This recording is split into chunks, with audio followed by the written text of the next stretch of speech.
আব্বা আইবো তো? বাজার থেকে কিনে আসছি টাটকা রুই মাছ, দেশি মুরগি, আবার ব্যাগের ভিতর গরুগোশতও আছে। হিরে মাসুদ, তোর বিয়াতে বরযাত্রী নিয়ে যখন তোর শ্বশুর বাড়িতে গেছিলাম তখন তোর শ্বশুর কি খাওয়াইছিল? পোলাও খাওয়াইছিল তো সাদা চালের মোটা ভাত, তাও আবার ভাতটা ছিল নরম। তুমি এটা কোনো কথা কইলা? হ্যাঁ মানলাম, আমার শ্বশুর বাড়িতে আমরা যখন গেছিলাম আমগরে সাদা ভাত খাওয়াইছিল, তাই বলে কি আমার শ্বশুরেও সাদা ভাত খাওয়াইতে হইব? এই তোর শ্বশুর কি ধনী লোক? পরি তুই পছন্দ করছিলি দেখা ওখানে আমি বিয়া দিছিলাম, তার সাথে কি আমগো লেভেল হয় না? আত্মীয় স্বজন যেমন হইব খাতি যত্ন তেমন পাইবো, কথা বুঝা গেছে? তোর শ্বশুর গরিব মানুষ, পোনা মাছই খাইতে পারে না, এর লেগে তুই দেশি মুরগি বাজার থেকে কিনে আনবি? কিচ্ছু রান্না বান্না হইব না। তোমার আব্বা আইবো ভালো কথা, তোর আব্বারে কয়া দিবা বছরে একবারে বেশি আমগো বাড়িতে আইতে পারবো না। আমি খারাইছো কেন? মুরগি মাছ নিয়ে ফ্রিজে রাখো, তোর বাপ আইলে তাই ডাল ভাত খায়া বিদায় করবা।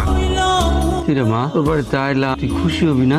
মন ভরা হয়ে রয়েছিস কেন? এমনি আব্বা, অনেকদিন পরে তোমারে দেখলাম তো। জামে বাবাজি খুব আউনের সময় একবার মাত্র দেখলাম, খুব বোধহয় ব্যস্ত আছে না? হ, একটু ব্যস্ত। তোমার আর কয়টা ভাত দেই? না রে মা, পেট ভরে গেছে, কত স্বাদ হইছে। আমরাও তো বাড়িতে ডাল ভাত খাই, কিন্তু ধনির বাড়ির ডাল ভাতের মজাই আলাদা রে মা। হবে আইসা মজা হইছে দেখে কিন্তু এই বাড়িতে ঘন ঘন আসা যাইবো না। আমার আব্বা তো এখানে থাকতে আসে নাই, তারপর আপনারা আমার আব্বার লোকে এমন আচরণ কেন করতেছে?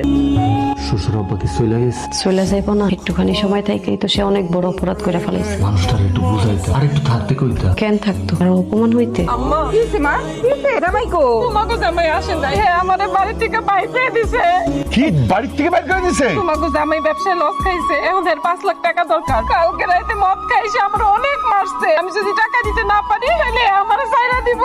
মাসুদ দেখছো তোর বোনের কত বড় বিপদ? ও আব্বা, কিন্তু এখন আমি কি করব? কি করতে হবে বুঝতেছিস না? বোনের সংসারটা ঠিক করতে হবে, বুঝছিস না তুই? টাকা কই পারবি সেটা আমি জানি না, শুধু আমি এতটুকুই জানি দিনের মাথায় ওরে টাকা দিয়ে স্বামীর বাড়ি পাঠাইতে হইব। ভাই হিসাবে তোর একটা দায়িত্ব আছে না? এসব তুমি কি কইতাছো? এতগুলা টাকা আমি কই পামু? আমি এত বছর বিদেশে এত কষ্ট কইরা যা টাকা পয়সা কামাই করছি সব টাকা দেশে এসে তোমার হাতে উড়াইয়া দিছি। এখন তো আমার হাতে কোনো টাকা পয়সা নাই আব্বা। চুপ কর, আমি অত কিছু বুঝি না, বুঝতেও চাই না। আমি শুধু জানি দিনের মাথায় ওরে টাকা দিবি, সেই টাকা নিয়ে ওর স্বামীর মুখে ছুঁড়া দেয়া কইব ওর বাপের বাড়ির মানুষজন ফকির মিসকিন না।